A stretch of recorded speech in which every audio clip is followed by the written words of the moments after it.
演出然后面对人群是偶像努力的场所，不论是舞台表演或是个人广播节目，以偶像当事人为主角，用呈现自我的方式去陪伴花时间参与的观众。而提到参与一词，任何活动和节目的构成，背后从企划到实践的幕后人员，也都是让一切圆满落幕的工程。若从偶像的立场为讨论的出发点，除了制作人以最近的距离去帮助他们，闪耀色彩存在着一位从游戏营运以来始终陪伴并帮助我们，甚至说他是维持283事务所运作的关键，也非言过其实的事务员Nanakusa Hazuki。大家好，我是 Skim， 喜欢我的影片的话，不妨按赞和订阅频道。正片开始以前，先向陪伴我们将近4年的事务员说声迟来的生日快乐。Hazuki 的生日是2月3号哦。讲到对 Hazuki 的印象，我想有接触游戏的粉丝们，肯定对天井社长迎接制作人来到事务所后，简单打过照面转身要介绍 Hazuki 时，却发现他脸戴3色帽的眼罩，悠悠的在事务所沙发后方的地板上睡觉。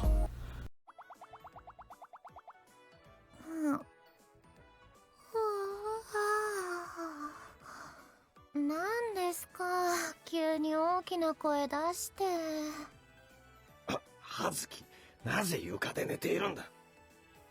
すみません、ソファーへ着く前に眠気に負けてしまいまして。せっかく真面目な雰囲気を出したというのに。见状之后，就连天井社长都吐槽道：“好不容易营造出的认真气氛都没了。”然而，这样看似散漫的第一印象，可说是跟 Hazuki 的做事风格八竿子打不着。游戏早期的美术图和官方的宣传文宣，都有出现 Hazuki 以训练员的身份对偶像进行课程的示意图。而游戏内的育成模式 ，Hazuki 除了会在粉丝结算前赶紧提醒玩家，还有提醒 PG 的要参加 Face 之外，也会随机的安排 Hazuki 出现在工作或训练，大幅提升获得的属性值。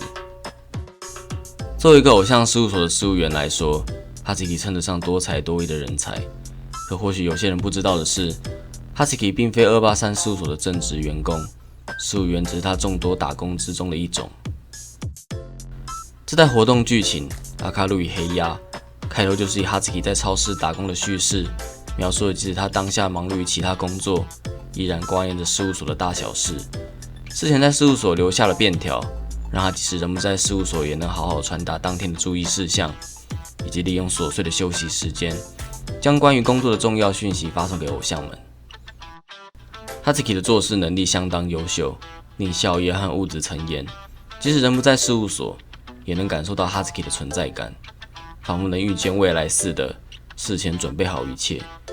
甚至连超商打工的同事，也对 Hazuki 明明只是打工的约聘，却对作业方面的事物了若指掌的赞叹。誰か来たみたい。午後便っていうやつかな。18時きっかりだ。資格なしかよ。みんなクリスマスで浮かれとるとに、葉月はいつでも仕事ばい。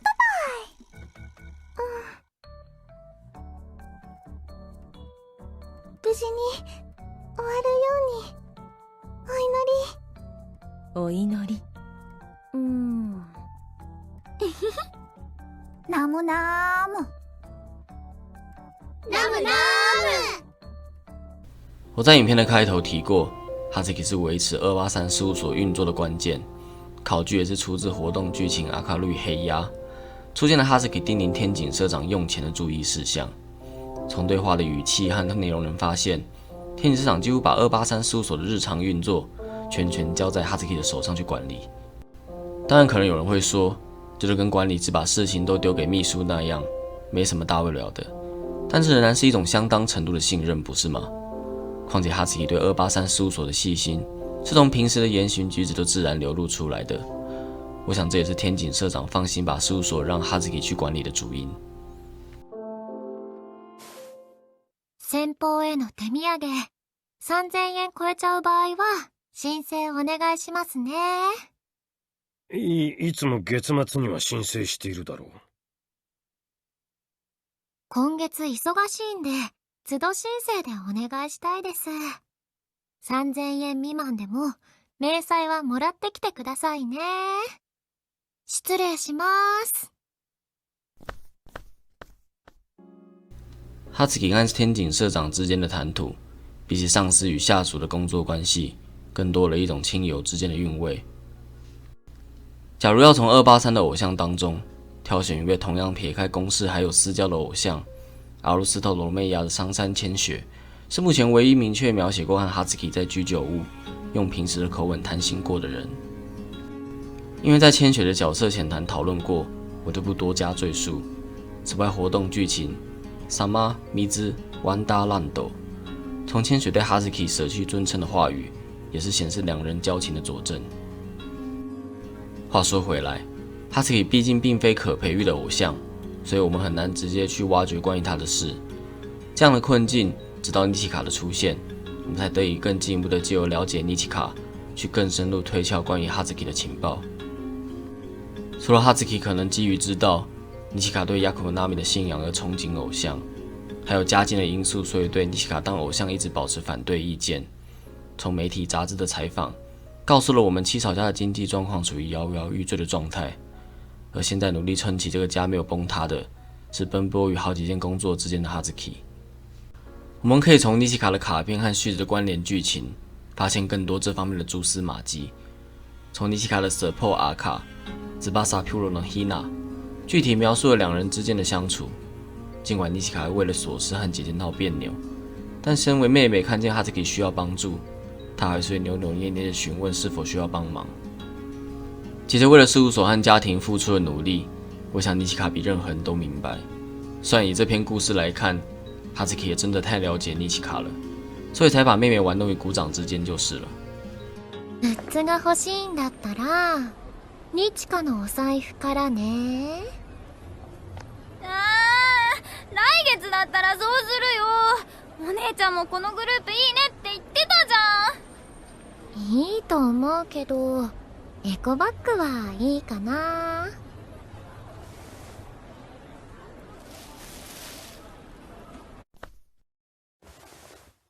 なんかやばいの？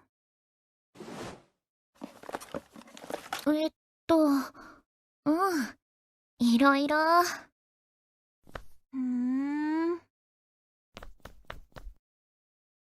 なんか手伝った方がいい感じですか？ニチカは練習。時間足りないんでしょ？足りないよ。全然足りないけど、お姉ちゃんも大変だって思ったからいい。どうしても手伝ってくれるんだったら、レッスン行くとき、その封筒、ポストに入れてきてくれる？そこ、ソファーに置いてあるバッグに入ってるから。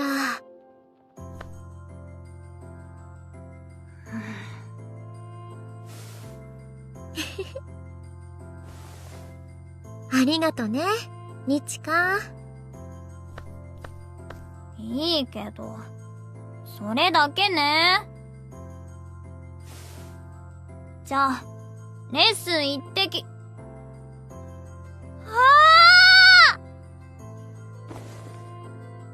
ちょっと、お姉ちゃん！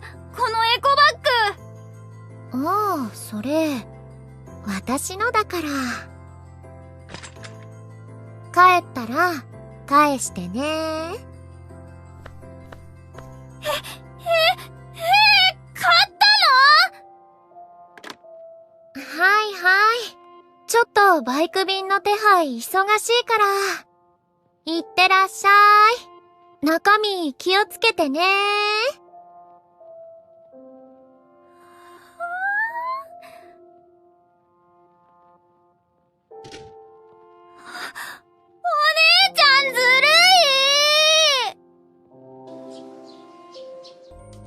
劳动所累积的疲劳，也是为什么哈兹基和我们初次见面时，他会睡倒在事务所的原因。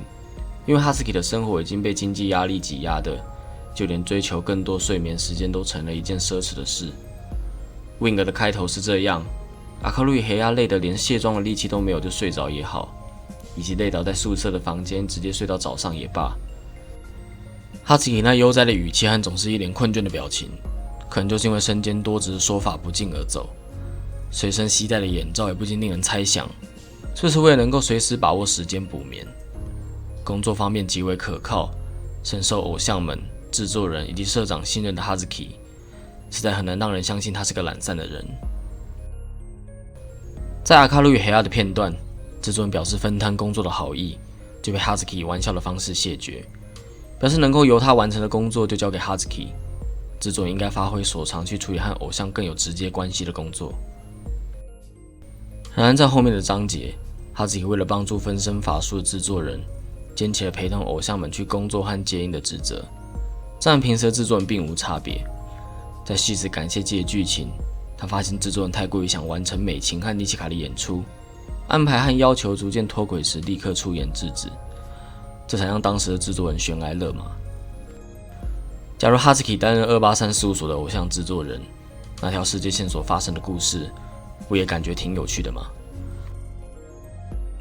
几乎把生命的全部投入在帮助偶像们能发光发热，哈兹基其实也憧憬过舞台上的身姿。年幼的哈兹基曾在某年的圣诞节，从七草爸的手中接过礼物。打开之前，他十分期待工作忙碌而时常不在家而晚归的父亲替自己准备了什么。但是拆完之后，哈兹基就感到困惑。米歇尔·瓦尔穿的是消防服，为什么不是穿裙子？他不解爸爸的想法。学历主义当上职业律师的七草爸，反而不懂长脸的愿望吗？想支援追逐梦想的人们，成为律师的七草爸为此赴汤蹈火。所以那个想当消防员的米歇尔玩偶，让他不禁投射了自己的情感，以至于没有多考虑喜好和年龄，就买来当做哈兹基的礼物。当时七草爸察觉了哈兹基似乎不喜欢，道歉后解释了字里行间，无一不透露着对消防员这样对别人付出了职业的推崇。年幼的哈兹基那时无法理解，怎么听起来父亲是为了替那个米歇尔玩偶加油，才买来送给他的，也多关心女儿一点嘛。时过境迁的现在，哈兹基领会了七草爸在那个圣诞节想传达给他的事物。いえ、ありがとうございます。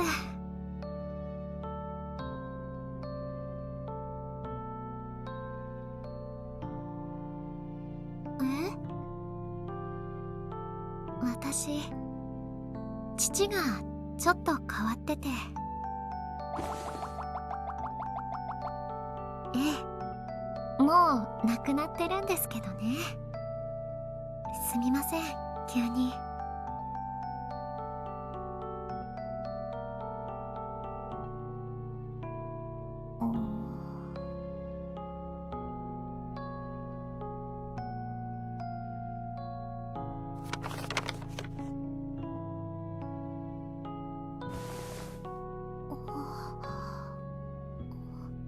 ミシェルちゃんより私のこと考えてよ。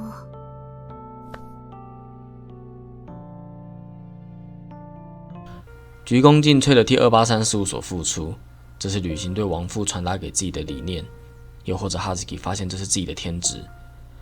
谜底用2分法去厘清太过于表面，就像从七草爸手中收到的消防员米歇尔玩偶，想表达的不单纯是消防员所象征的舍己为人，更像是秉持在幕后支持他人，藉由帮助和见证的行为，共享完成之后的那份幸福。阿卡鲁与黑亚名为消防员的第6章，结尾安排哈兹基听完偶像们的圣歌后，赞美之余不忘提醒自己要继续前进，并开始确认后续的行程。简单的几句话就是描述哈兹基最棒的写照，替他向玩家也和在天国的父亲表明清楚内心想法的最好注解。さあ、行かなきゃ。町会長さんにお礼、控室撤収、イルミネの引き上げ。プロデューサーさんと合流して、寮の粗大ゴミまとめ、衣装回収。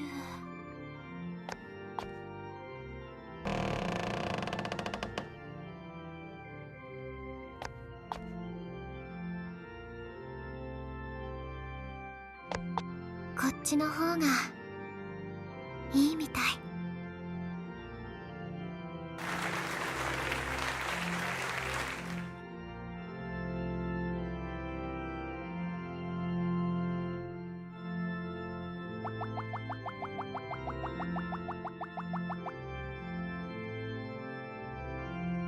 そういうことがやりたいみたい。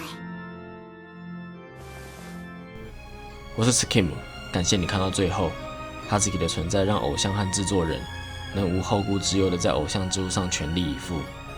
也许我们能和283事务所的成员，在阿卡路与黑亚的时候替哈兹基分忧解劳那样，抱持着感谢去对待这位任劳任怨的事务员。来谈谈对哈兹基的想法，希望有让你更了解他。再一次的生日快乐，哈兹基！我们下支影片见。みんながプロデューサーさんを待っていますよ。